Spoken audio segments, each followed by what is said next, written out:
Hello and welcome to my sometimes weekly podcast through the Bible in however many years, it could be 10. I think I'm going to experiment with a slightly different variations on a theme. So in this particular video, I'm going to look at Luke 14, continuing on my normal way, Luke 14, 1 through verse 14. And I'm going to focus on the Greek.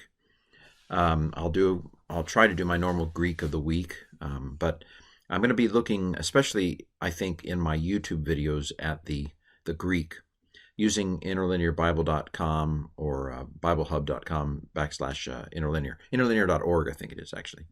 And then I'll do a separate podcast audio that focuses more on the big picture. That's at least what I'm thinking. And then in a perfect world, then I would do explanatory notes on my blog, kenskank.blogspot.com, before next Sunday. That's a harder lift, but we'll see. I'm going to try to divide myself into 3 parts. Tres partes. Gaul is divided into 3 parts. The only thing I can quote from Caesar. Anyway, all right, here we go. So we are in Luke 14 today, and the first paragraph, I'm just going to do 2 paragraphs. Verses 1 through 6 is the first paragraph. Jesus heals a man with dropsy, which is some kind of a swelling disease, a swelling of the limbs, it would seem. We'll get there in a second. So here we have it. This is the first of the 3 partes that I'm doing. The video version that focuses more on the Greek. All right, so and it came to pass while he when he came into the house of a certain of the rulers of the Pharisees. Nice temporal clause there. Maybe I'll do this verse tomorrow for my Greek of the week. We'll see. So one of the rulers of the Pharisees on the Sabbath to eat bread. And they themselves were watching him. So the Pharisees invite him to dinner, but they're looking for trouble. They're not there because they really want to promote him, it would seem. It's more like keep your friends close and your enemies closer. I'm getting a vibe as they're not really there because they're like, yeah, Jesus for governor kind of thing here. They're watching him. They're expecting him to mess up. And behold, a certain man was hydropikos. He has a water problem. He's retaining water, dropsy. He's swollen in his limbs, it would seem, before him, that is, before Jesus. And answering, Jesus said to the lawyers and Pharisees. So these are people who like the details. These are individuals who watch for the jots and the tittles, as it were. And Jesus knows what they're thinking. It's not hard to know what they're thinking. He says, is it lawful on the Sabbath to heal or not? And of course, we see in Mark, there are related passages. The Sabbath was made for humans. Humans weren't made for the Sabbath. They've got it all wrong. They're treating the rules as if the rule is the absolute that must be kept, when in fact the purpose of the rule is to help people. And those are the kinds of things I hope to focus on more in the audio version. Verse 4, but they were silent. They're like, okay, we're not gonna get in an argument with you. Well, let's see what you do here, Mr. Guy.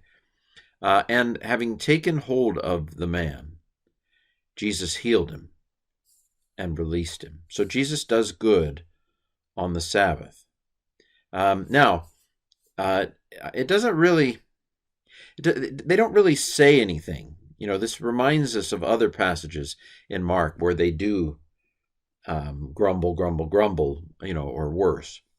Verse 5, and to them he said, of which of you, if a son or an ox into a pit will fall, will not also immediately pull him on the day of the Sabbath.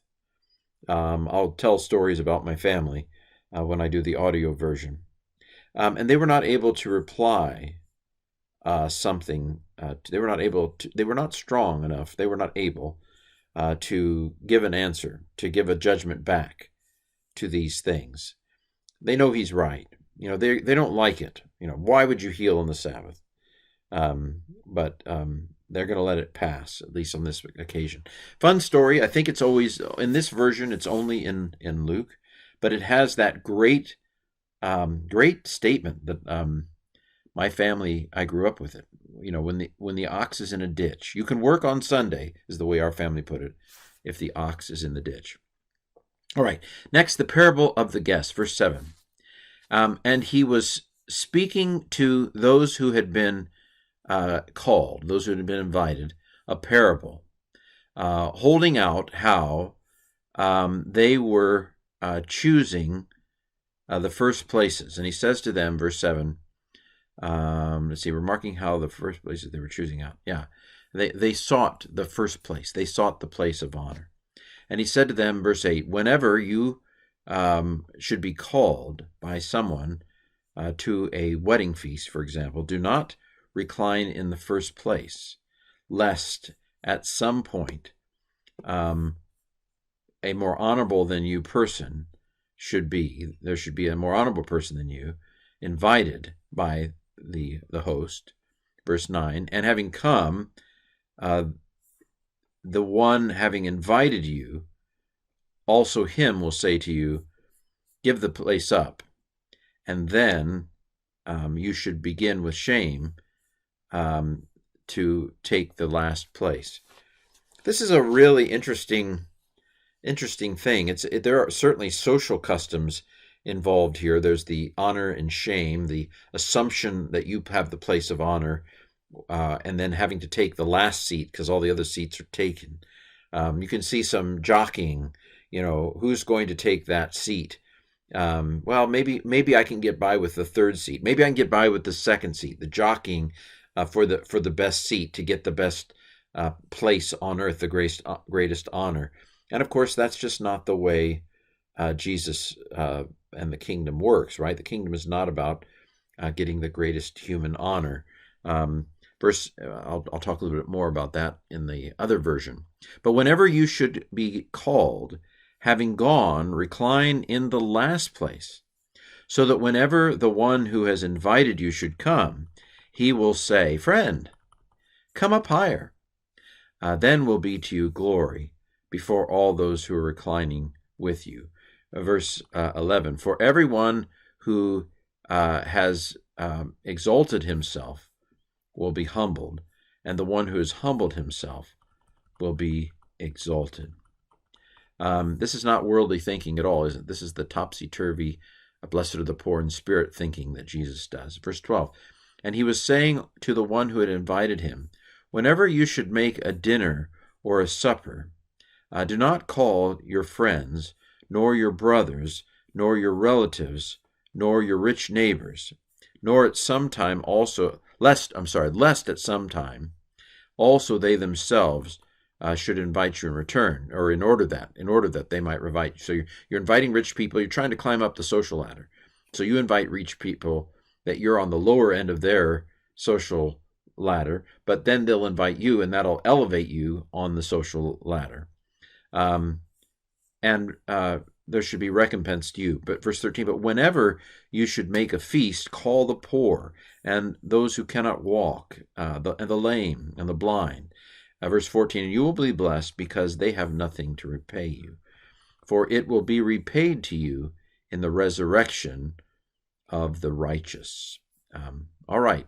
Well, that's not a lot, but I'm doing less this week in hope that I might actually be able to do the explanatory notes on my blog. Just 14 verses. Cross your fingers that I would say pray, but I'm not sure it's that important. But let me see if I can get just this little bit onto my blog by next Saturday night. Well, this has been my Through the Bible in 10 years, Luke 14, 1 through 14.